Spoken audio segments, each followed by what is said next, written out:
Hello everyone, welcome to trending economics. पिछले video में हमने बात किया था सार्वजनिक व्यय के बारे में, जिसको लोक व्यय भी बोलते हैं। लोक का मतलब होता है सार्वजनिक, जो हमारा समाज है उससे। उसको इंग्लिश में क्या बोलते हैं? Public expenditure. एक्सपेंडिचर का मतलब व्यय, खर्चा। इस वीडियो में हम बात करेंगे सार्वजनिक आय क्या होता है, या लोक आगम या लोक आय क्या होता है। इस वीडियो में समझने वाले हैं। इसको इंग्लिश में पब्लिक रेवेन्यू बोलते हैं। आइए इसका सबसे पहले अर्थ समझते हैं, उसके बाद हम इसकी डेफिनेशन देखेंगे और उसके बाद और भी चीज़ें उसमें देखेंगे। उसके कई सारे साइड्स होते हैं, वो देखेंगे। अर्थ यानी मीनिंग। देखिए, सरकार मतलब गवर्नमेंट अपने समाज और राष्ट्र के विकास यानी डेवलपमेंट के लिए बहुत सारी योजनाओं, पॉलिसीज और कार्यों पर व्यय करता है। आप जानते हैं सरकार होती क्यों है? वो हमारे कल्याण करने के लिए होती है। हम इसीलिए तो सरकार को बनाते हैं, ताकि विकास कर सके, राष्ट्र का विकास कर सके, ठीक है, और हार्मनी क्रिएट कर सके, आपस में समझदारी क्रिएट कर सके, और हमारा चहुमुखी विकास कर सके, ऑल राउंड डेवलपमेंट कर सके। बहुत सारी योजनाएं निकालती है, योजनाओं के माध्यम से ऐसा करती है, बहुत सारे कार्य करती है, जिसके माध्यम से हमारा विकास करती है सरकार। अब उस पर पैसा खर्च होता है, बिल्कुल सही बात है। इस व्यय से पहले सरकार को आय प्राप्त करना जरूरी होता है, नहीं तो सरकार विकास के कार्य नहीं कर पाएगी। आप खुद ही सोचिए ना, जब तक आपकी आय नहीं होगी तो आप व्यय कैसे करेंगे? तो इतना सारा जो व्यय होता है, ठीक है, तो सरकार आय कहीं ना कहीं से तो प्राप्त करेगी ना, ठीक है, तो उसको आय प्राप्त करना जरूरी होता है। सरकार अपनी आय कर यानी टैक्स, गैर कर यानी नॉन टैक्स, फीस यानी फी, जुर्माना मतलब पेनाल्टी, और ब्याज यानी इंटरेस्ट इत्यादि के माध्यम से प्राप्त करती है।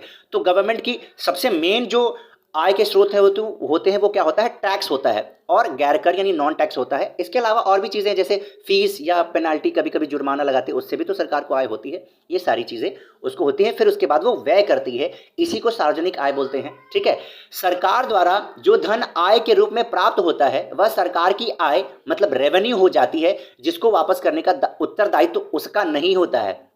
सरकार ने जो कर के माध्यम से, गैर कर के माध्यम से, इत्यादि के माध्यम से जो आय इकट्ठा की है ना, वो उत्तरदायी नहीं कि भैया आप मांगने जाओ वो वापस कर देगी। हाँ, वो खर्च करके वो विकास करेगी, आपका कल्याण करेगी, लेकिन वापस नहीं करेगी। अब परिभाषा देखते हैं।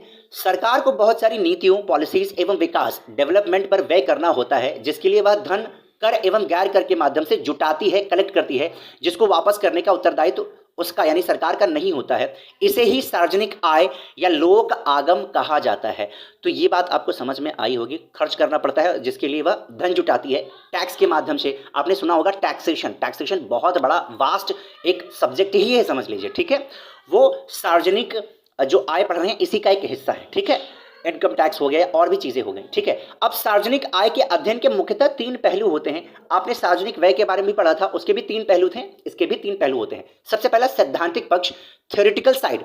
इसमें हम क्या करते हैं?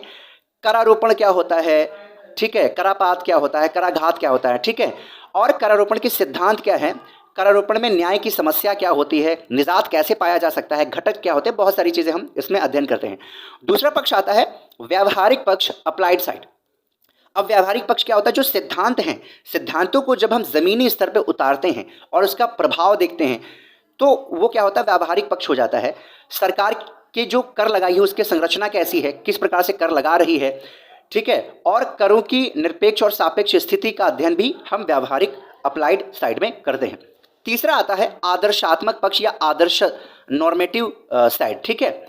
इसमें हम कर संरचना का मूल्यांकन करके प्रस्तुत करते हैं, जिसे हम देखते हैं क्या जो प्रशासन है वो लोगों के कल्याण के लिए कर रही है, या जो कर लगाया जा रहा है वो अधिकतम सामाजिक लाभ दे पा रहा है, जनता को कष्ट तो नहीं पहुंच रहा है उस टैक्स से। इतना टैक्स लगा दिया कि जनता मरी जा रही है, ठीक है, वो ठीक प्रकार से हो भी रहा है कि नहीं, या आप ये भी कह सकते हैं कर चोरी तो नहीं हो रही है। कर चोरी होगा तो लोगों को क्या होगा? जो हमारा समाज होगा उसको बैड फील होगा ना, उसका कल्याण नहीं हो पाएगा, ठीक है। तो इन सब का हम अध्ययन नॉर्मेटिव साइड में करते हैं। आई होप आपको ये क्लियर हुआ होगा कि लोक आगम या सार्वजनिक आय यानी पब्लिक रेवेन्यू क्या होता है।